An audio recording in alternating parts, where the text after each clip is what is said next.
IMO Secretary-General Arsenio Dominguez, thank you very much for speaking with Nautilus International today. Thank you, it's my pleasure. Last year, the IMO agreed a revised greenhouse gas strategy, which is widely considered to be very ambitious in its targets. Given that the shipping industry is sometimes known to be a little bit slow to adopt, are you confident that we will be able to hit these targets? The quick answer is yes. I'm very confident. And the reason why I say that is because all the years that we actually been working in order to get to where we are right now. There's a lot of investigations, a lot of analysis, a lot of information that has been put forward to the organization through several meetings in order to achieve the outcome, which is the 2023 IMO GHG strategy. There are challenges. We know that. This is a transition as well, but we have to contribute. This is not just IMO and shipping. This is a global solution that we all need to find. But the fact that even in times where geopolitics are playing a role out there and that affecting trade, and affecting commerce, and affecting our daily lives really, member states at IMO with all the stakeholders got together last July, agreed to this ambitious goal, agreed to an ambitious time frame in order to address through different economic and technological measures the way to actually meet the objectives set out in the strategy. Thank you. You mentioned geopolitics there. What other challenges do you foresee that we will have in meeting those really ambitious goals? The main challenges is that we don't control all the factors that will play a part in decarbonization. I'll give you one example, and is the new alternative fuels that will be required. We don't control the energy sector. We don't regulate the energy sector. We need their support and their assistance. And this is where the member states also play a particular role in order for the national strategy to make sure that those fuels that we will require, that we will be transporting as well for other sectors that also need to decarbonize, are actually scaled up and at a price that is competitive to the conventional fuels that we have right now, and that is not going to have a detrimental effect. Another one is that new technologies will come up, these new fuels as well, and we need to address the safety aspect because that's paramount for IMO, and we actually were born as a safety organization, and we need to remember that. So the safety of the seafarers is the primary concern here. And of course, we have been working. This is not something that we're starting now. In parallel, as we've been developing the environmental regulations, we're also carrying out the necessary analysis, research and development programs, training in general, in order to get to the level where it is safe to actually move ahead. You also mentioned there the kind of responsibility between industry and member states. Where do you think it lies for achieving these ambitious goals? Is it more on industry or is it more on the member states themselves? It's really a combined effort. Right. And we can see that throughout the whole negotiations. That's what I call early movers to actually take the first step. And when I mean early movers, it's not just the industry, but also the countries. The countries that can actually provide additional support and assistance, countries that can move faster when it comes to developing the new technologies and the new fuels, and that can share that information with others. Same thing with the industry. Those key players that actually can take the first step into the new ships, the new fuels, and in order to start trading in that respect, share the information in order for us to bring all that together. And when we roll out the measures, both the economic and the technical measures, then we will continue to strive for what we want, which is a just and equitable transition, where everybody will be actually benefiting for this transition, and we all will go through the same process together and address the same concerns and the challenges. Yeah, that's really interesting. You're describing what is sounds like a very collaborative approach to, achieving this just transition that you mentioned. Is this a typical approach to making these type of big changes, or is it a new approach that IMO is taking? No, it is. I suppose that what I can say is that it's becoming a lot more visible, the work of the organization. And the environmental agenda has put that on has put us on the map Right. in a larger perspective, which for me is a good thing, because it's one of the things that I want to highlight is the importance of shipping, the role of IMO, the importance of seafarers, and how much we supply the whole world, that they depend on us. But we have always have this collaborative approach. That's why we have the member states participating with IGOs, international intergovernmental organizations, non-governmental organizations, NGO, representing different parts of society from the sector, environmental areas, you name it. And that's always been the case. We do it for the environmental regulations, safety, security, liability. We work as a family. We are a huge industry, a small organization, but we actually work together. We listen to the concerns. We all share the same objectives. We all want to decarbonize. It's how we get there. But it's by listening to the concerns and addressing those concerns and making progress when we know that it's possible for us to do it and that we have the tools to do it that continues to move us together. Yes, thank you. So one of the objectives of the greenhouse gas strategy is for the IMO to reduce emissions whilst promoting, as you said, a just and equitable transition. What does that mean to you? It means that we are all part of the solutions, that we are actually going together. And this is why we started, before we finalized the measures, in carrying out an impact assessment on the fleet, on trade, on countries. Because we need to make sure that, as the statement of the UN is there, that leaving no one behind, for me is the actions that we actually take to make sure that this is just and equitable, that that the countries are not going to be penalized, that trade is not going to be penalized, and it's going to make things more difficult or expensive for everyone around, but that we all contribute in order to decarbonize and to support what is the global approach of sustainability of the planet and conservation of the planet. And this is what we actually mean by the just and equitable transition. And this assessment, this information is going to allow us to take the right decisions in order to meet the goals and not have detrimental effect on any country or any sector. Yeah, sure. How does that trickle down to the maritime workforce? So what kind of needs to happen to ensure for them it is a just and equitable transition? Within the strategy, there's a particular reference on seafarers and the supports that they required. And for me, it's how we're going to support that transition for them when it comes to the new skills, the new training requirements that we required, and how we can even support that through our technical measures and our economic measures. And I want to say that out loud because it is part of the strategy, it's part of the conversations that we're having right now.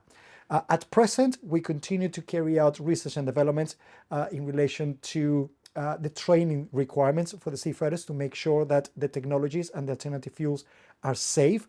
We're not starting from zero. We have transported some of these raw materials and fuels as cargo. It's now the handling and, of course, the port operations in relation to the ship as well, the ship-to-port interface. So this is where as we progress with the environmental arrangements, we also progressing with the safety arrangements. And this is where the voice of the seafarers is required as well. There's a large number of seafarers training that will require the training, but at the same time, we've gone to these transitions on amendments of the STCW Convention, the Training Certification and Watchkeeping Convention for Seafarers, and is the time frame that we can develop. We're part of the Just Transition, and within that, there's also a project that we're carrying out in relation to the training and the requirements for the workforce of the future. Now, when I mention the workforce of the future, that is attracting the new seafarers, the younger generation, but also keeping the existing one and maintaining the existing one.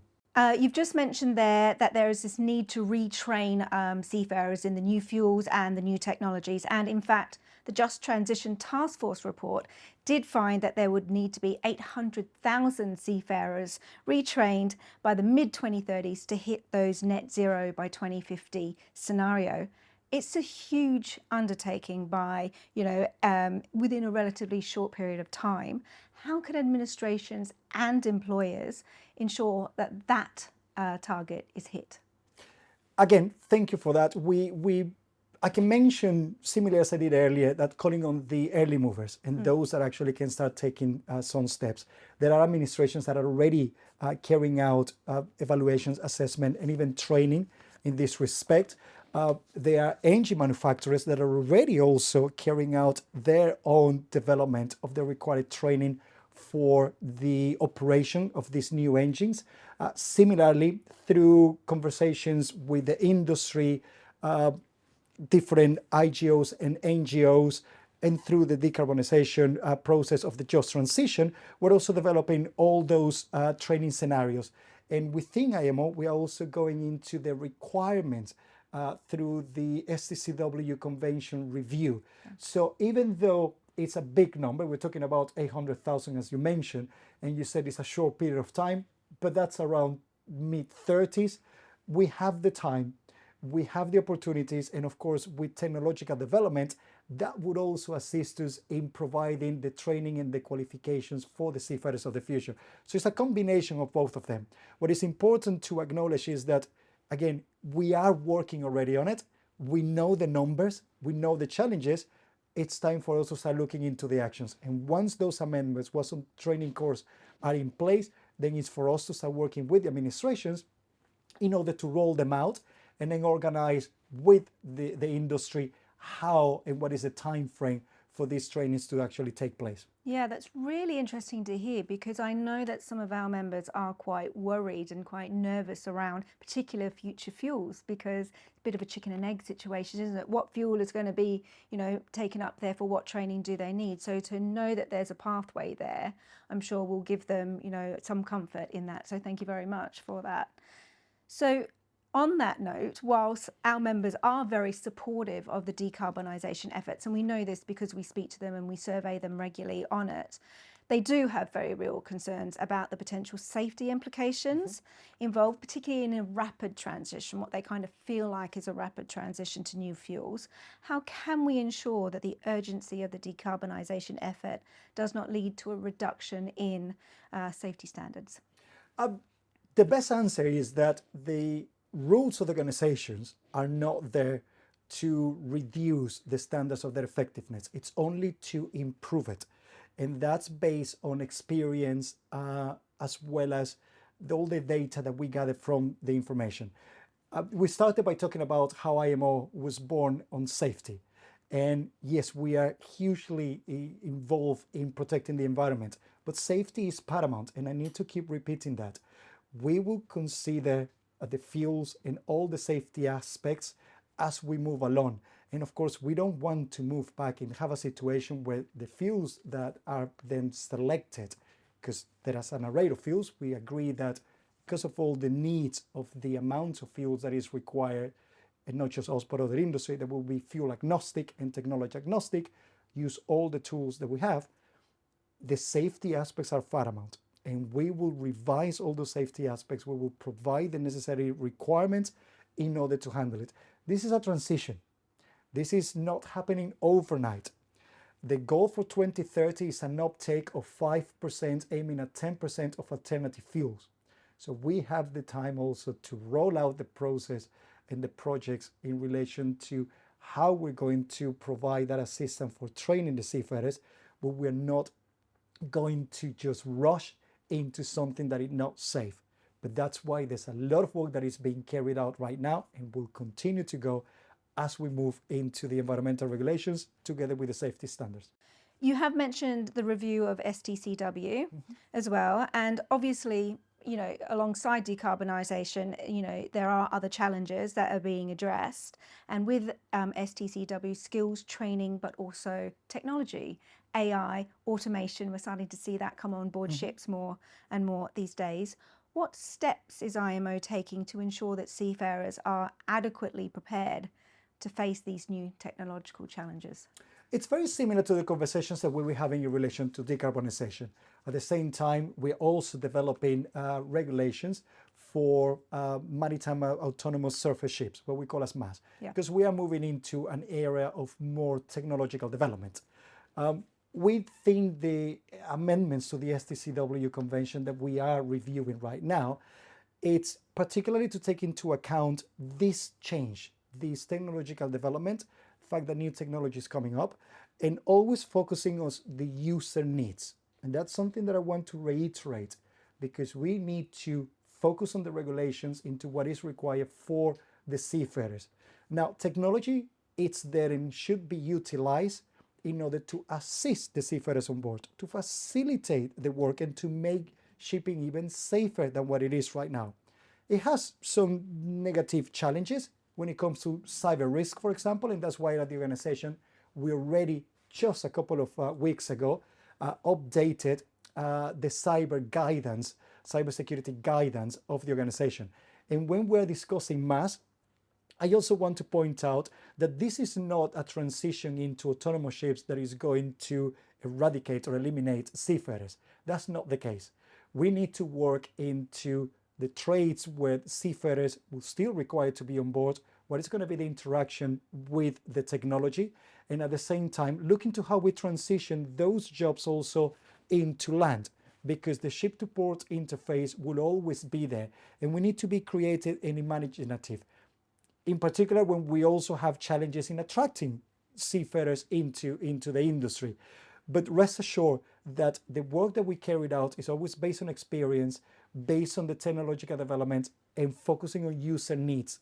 And the fact that we have non-governmental organizations that represent the seafarers, they have a voice in these negotiations, as well as those that participate within the delegations of the member states. So seafarers' voice is important, and I actually call upon to continue to engage in the work of the organization. Yes. Our members, when they talk about the increasing use of automation on board ships, can sometimes be scared about it displacing their jobs on board, and perhaps adding to their workload because there's less people on board, hence adding to fatigue and other safety situations. How is the IMO, how aware are you of those fears, and what would be your response to that? Very good point, because they're all kind of combined. As we move forward into AI, a more technological developments, the focus is to actually assist the seafarers, not to replace the seafarers. There will be routes, there will be certain trade, short sea shipping, where we will see more automation, and this is why earlier I was talking about transitioning those jobs inland, because the support will still be required there. But others, the seafarers, will be needed on board the vessels to guarantee and safeguard the safety of operations and functioning of the ship. When it comes to safe manning, of course, technology can assist in that respect, but we also have to look into it. And this is why we started last year a review of the efficacy of the International Safe Management Code, the ISM code, in order again to bring back some further assistance and further guidance into any further measures or any further analysis that we need to look as we develop the automation, as we look into safe manning. What is the required personnel that needs to be on board? What is the required guidance that needs to be provided? Is there anything that we need to do into the regulations? This is why IMO regulations continually evolve, because we need to look at that. We need to address the fact that human error is there, but also the fact that fatigue continues to play a part. So for me, it's important that when we move into technology is to assist the seafarers, not to replace it. And as we do all that, we also look into the existing regulations to see if what we have in place is actually fulfilling the objectives. Yeah, that's really interesting, and a very, very important body of work there. I know our members will be very interested to keep an eye on how that develops. So thank you for highlighting that. I'd like to move on now, if I can, to the Day of the Seafarer. This year's Day of the Seafarer, you have asked seafarers to share their tips on ensuring safety at sea. Do you think that the views of seafarers have been given the prominence that they deserve at the IMO in making this process? The answer is yes, but we can always do better and we can always improve. So I mentioned earlier that there are organizations that actually represent seafarers, and they're the voice of the seafarers. And we work very closely with the International Labour Organization as well. And there's a tripartite meeting between IMO and ILO where we also bring the seafarers as well as the ship owners' representatives into the meetings, which is the way that is set up at ILO, but actually works very well with us when we work all together.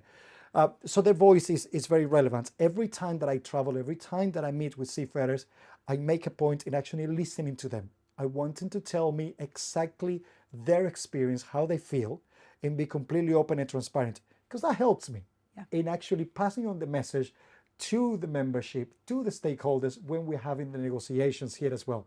But I do encourage seafarers to also be vocal. Social media is one of those. As I said, I want to put IMO out there. I want us to be recognized. But also this allows us to actually listen to the people, listen to their concerns, listen to the good points that they have about the work that we carried out at IMO, as well as areas where we may need to pay more attention. And also it will teach us of how to get a message across when it's probably not reaching the right target, or the message is not being conveyed in the way that will demonstrate the progress that we're making. I also encourage seafarers, that once they start transitioning to other areas, to consider a career at IMO, consider actually representing their member states at IMO, and that will bring that voice. So for as much as we continue to listen to the seafarers and to have them to the table, there will always be opportunities, and I encourage them to actually be part of the process and part of the solutions. Secretary-General, you've rightly highlighted the contributions of seafarers in making the maritime sector a safer workplace.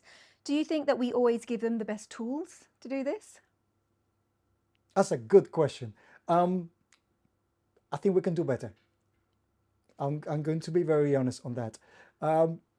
As we move into all these transitions, we really need to continue to pay attention to what are the needs of the seafarers.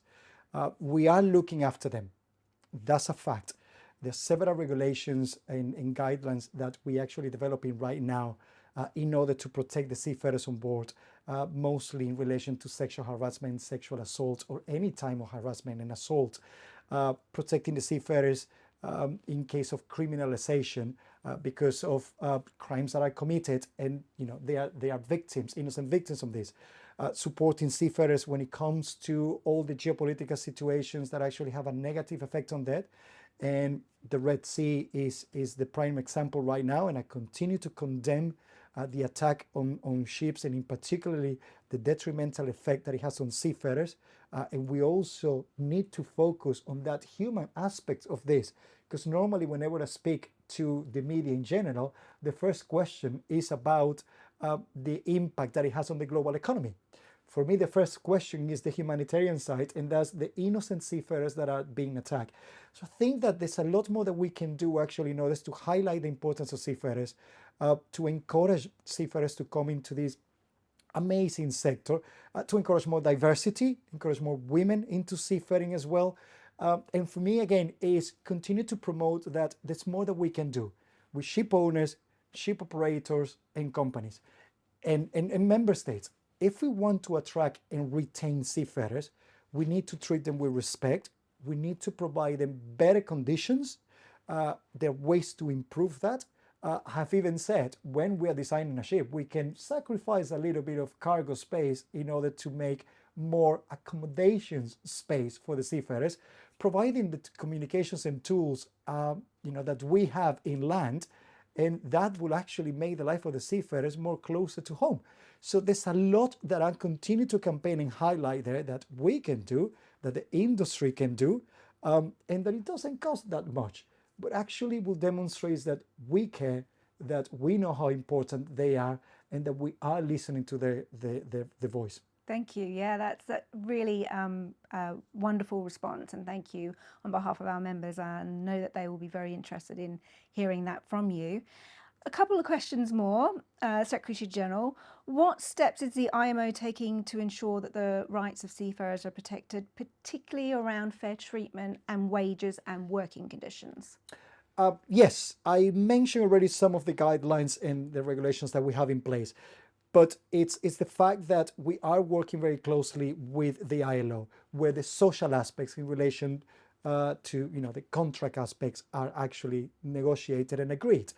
But it's this constant dialogue with ILO, IMO, and the representatives from the seafarers and the ship owners that always continues to evolve. We have a very good understanding in relation to the inspection of the Maritime Labour Convention of the ILO together with the STCW convention. And the training of this inspector actually goes in parallel as well.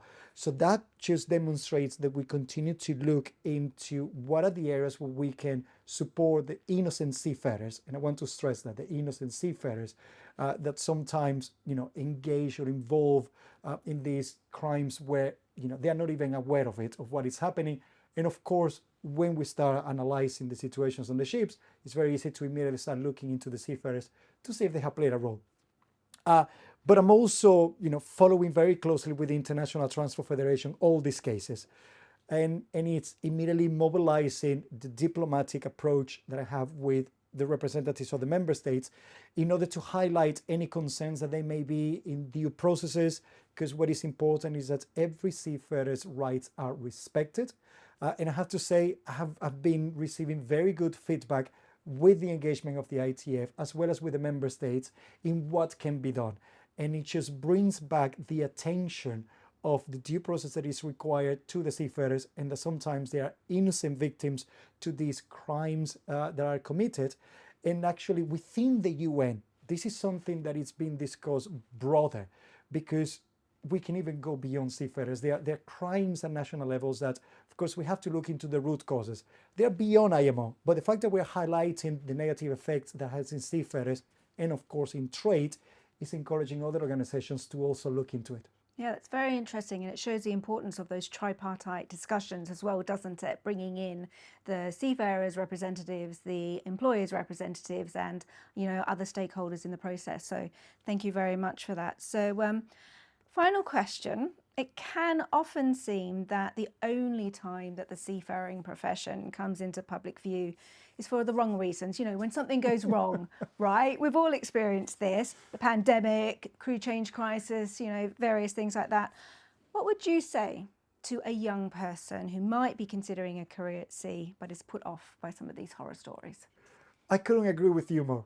And it's sad that unfortunately something wrong has to happen in order for the seafarers and the shipping community to be recognized for how important we are. But we keep looking at improving the standards of the seafarers, the well-being of the seafarers, the safety and the conditions of work of the seafarers. And that is one of my priorities. Just as I said that diversity and inclusion and transparency is very important, seafarers is high up there, because they are the ones that actually make this industry go forward, to move, to actually operate and perform. It's an incredible sector. It's an amazing career that you can have as a seafarer, because it's very multicultural. You integrate and you learn from different people. You visit new places. You learn from that as well. It develops you as a person and professionally as well. And once you become a seafarer, in working in a combined environment where you actually have to demonstrate skills and be a problem solver, find solutions, that actually qualifies you to a career anywhere else later on in life. This doesn't mean that you shouldn't be a seafarer your whole life, but it provides opportunities, and that's the beauty of the seafaring career. Something that I'm really working on, and thank you for these opportunities, is to continue to highlight this importance, using social media, using news, and using the negative things that are happening right now to actually, in a positive way, to highlight that you shouldn't remember us just when this is happening, is affecting you in the shops, because now suddenly your goods are more expensive or they are taking a month longer to arrive. No, this is for everyone to recognize that we're always here. We've been here for centuries. We continue to perform. Seafarers continue to be the soldiers of the sea that make shipping go and make everyone receive everything every day at the doorstep. And for me, for as long as I'm here as Secretary-General, which it will be maximum 8 years if the member states agree with me after 4 years, I will always put them first, and I will always continue to campaign and highlight the importance of the seafarers and the role of this organization. Well, Secretary-General Arsenio Dominguez, on behalf of Nautilus International members and other maritime professionals, thank you very much for speaking with us today. Thank you.